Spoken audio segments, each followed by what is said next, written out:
തിരുവനന്തപുരത്തെ IB ഉദ്യോഗസ്ഥ ആത്മഹത്യ ചെയ്ത കേസിൽ പ്രതി സുഗാന്ത് സുരേഷ് പോലീസിനെ കുറേ വട്ടം കറക്കിയതാണ്. പ്രതി സംസ്ഥാനം വിട്ടെന്ന് കരുതി രാജ്യത്തെമ്പാടും വലവിരിച്ചെങ്കിലും അയാൾ പോലീസിന്റെ മൂക്കിൻ തുമ്പത്ത് തന്നെ ഉണ്ടായിരുന്നു. മുൻകൂർ ജാമ്യാപേക്ഷ ഹൈക്കോടതി തള്ളിയതിന് പിന്നാലെ കൊച്ചി DCP ഓഫീസിലെത്തി സുഗാന്ത് കീഴടങ്ങി. പ്രതിക്കെതിരെയുള്ള ആത്മഹത്യാ പ്രേരണ കുറ്റം പ്രഥമദൃഷ്ട്യാ നിലനിൽക്കുമെന്ന് ഹൈക്കോടതി വ്യക്തമാക്കിയിട്ടുണ്ട്. മുൻകൂർ ജാമ്യ ഹർജിയിലെ വിധി പ്രതിക്ക് അനുകൂലമാകുമോ എന്നറിയാനാണോ അതുവരെയും പോലീസ് അറസ്റ്റ് ചെയ്യാതെ കാത്തിരുന്നത്? അങ്ങനെയെങ്കിൽ ആരാണ് അയാൾക്ക് ഒളിവിൽ കഴിയാൻ സൗകര്യമൊരുക്കിയതെന്ന് കൂടി കണ്ടെത്തണം.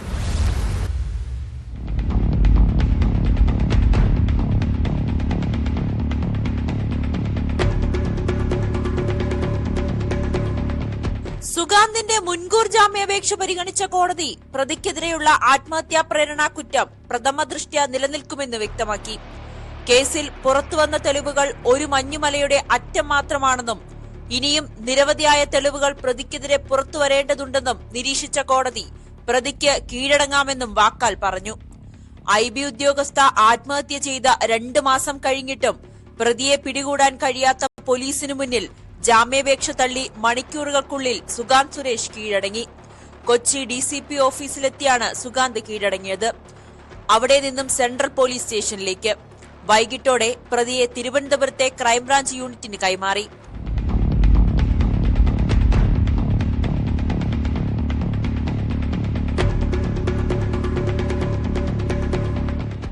IB ഉദ്യോഗസ്ഥയുടെ ആത്മഹത്യയിൽ താൻ നിരപരാധിയാണെന്ന് അവകാശപ്പെട്ടായിരുന്നു സുഗാന്ത് ജാമ്യാപേക്ഷ സമർപ്പിച്ചത്.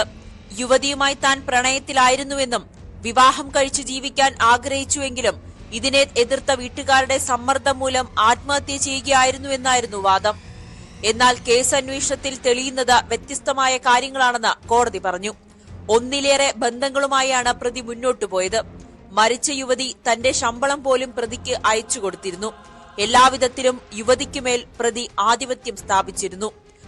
യുവതിയുടെ മരണത്തിന് പ്രേരിതമാകുന്ന കാര്യങ്ങൾ കൂടി പ്രതിയുടെ ഭാഗത്തു നിന്നുണ്ടായെന്ന് തെളിഞ്ഞതായും കോടതി വ്യക്തമാക്കി. കേസ് ഡയറിയിലെ വിവരങ്ങൾ ചോർന്നതെങ്ങനെയാണെന്ന് പരിശോധിക്കുവാനും കോടതി നിർദ്ദേശം നൽകി. യുവതിയും സുഗാന്തുമായുള്ള ടെലിഗ്രാം ചാറ്റുകൾ കഴിഞ്ഞ ദിവസം പുറത്തുവന്നിരുന്നു.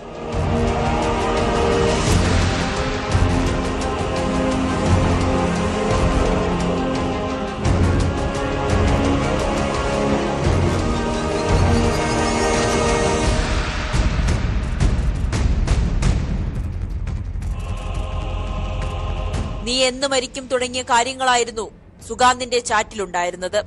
കഴിഞ്ഞ മാർച്ച് 24-നാണ് തിരുവനന്തപുരം പേട്ടയ്ക്ക് സമീപം റെയിൽവേ ട്രാക്കിൽ പത്തനംതിട്ട സ്വദേശിയായ IB ഉദ്യോഗസ്ഥയെ മരിച്ച നിലയിൽ കണ്ടെത്തിയത്.